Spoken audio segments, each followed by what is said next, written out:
Hey everybody, welcome back to Upgrades Complete, and I am going to show you how to install this Z-axis bearing stabilizer and the Z-axis manual adjustment knob on the Ender3 V2.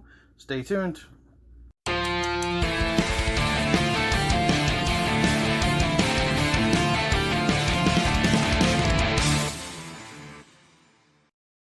Straightforward install. What we're just going to do is remove, of course, our filament guide. We'll just put that off to the side, and whatever rack you have, I use that spade holder. And next thing we're going to do is undo these two bolts here, and let me get them out and we'll show you where we're at. And there she is installed. Easy as that. Now you do have to come over to this side and loosen these screws up a bit. You don't have to take them out all the way. If you remove them just enough, make sure to have your 608 bearing out. What's going to happen is you'll slide this in, it'll pop right over, drop in your 608 bearing, and that's going to center. Make sure you're plumb with this side of your machine here, and your screws are going to do the rest for you. So I am going to screw this down and then install my knob, and while I'm at it, again, I just make sure everything is square 90. I'm going to take a 90 angle to it just to square it, make sure it's perfectly square, but the nuts, the screws actually do a pretty good job of doing this on their own, and you're not going to be off much. So let me get this centered up, and we'll install the nut. Okay, so now we have our screws reinstalled, of course with the stock washers, and it went in smooth as could be.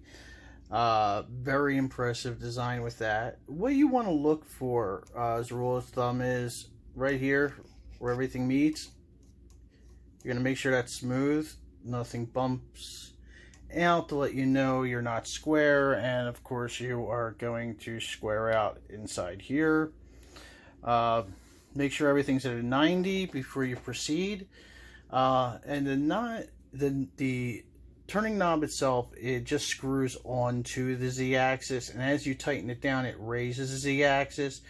So what's going to happen is once you put that onto the lead screw and tighten it down,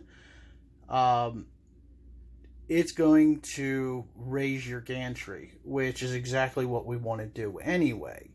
So we'll know that's nice and snug down. And I am not one to recommend holding on to your lead screw with a plier or anything like that. Don't do that. Do it by hand.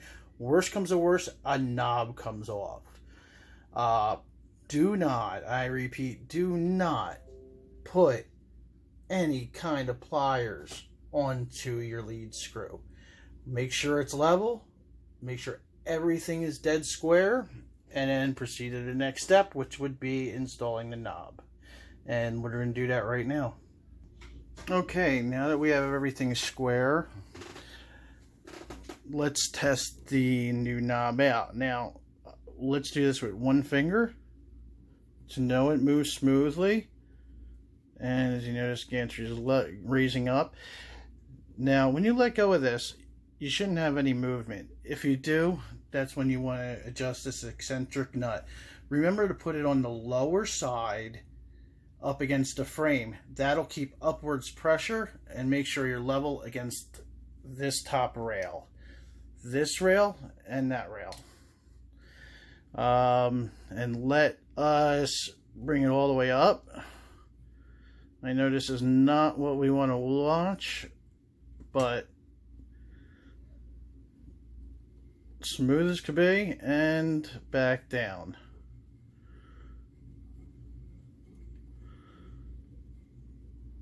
And you're going to feel for any kind of resistance, any kind of play, anything does not feel right. At the same time, watch your lead screw. I have done this a few times already just to make sure, because I added a little grease onto my lead screw, as I do anytime I might be touching it, and that looks good. So now, nice thing is to reinstall the pieces that we took off. Now, I'm pretty fond of this design, so what I'm going to do to reuse it is I have to make one little modification, and that's to remove this mount, which would slide in the back.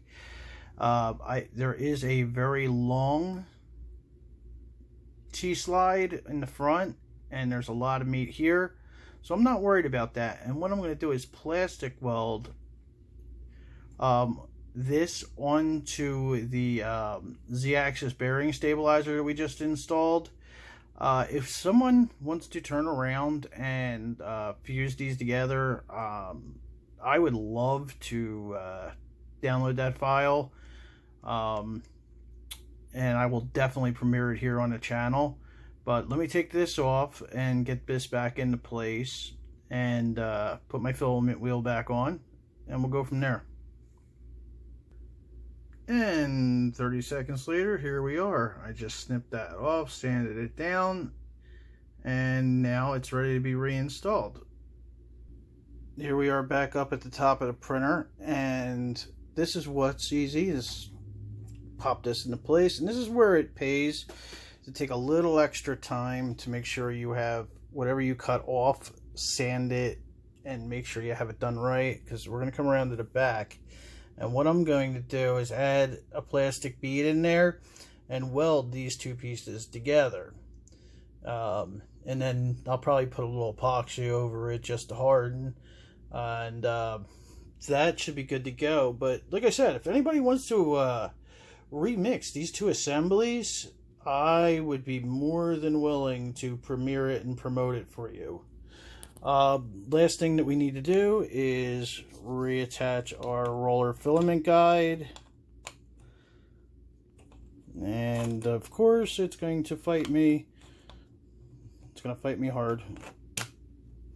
And right into place, replace our filament guide, and we are good to go. Machine's ready to run.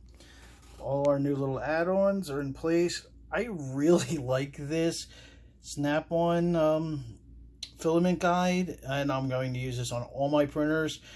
I know I talked about it before, how it looks like it's screwed in, but it just snaps over, and it keeps it away from your lead screw, and therefore away from any grease that you have on your lead screw, and hopefully you remember to grease your lead screw. Alright, well, that's pretty much a wrap for this. Great build. Really happy with the results. Looks good to me. Everything's going as smooth as could be. And until next time, thanks for watching. Like and subscribe.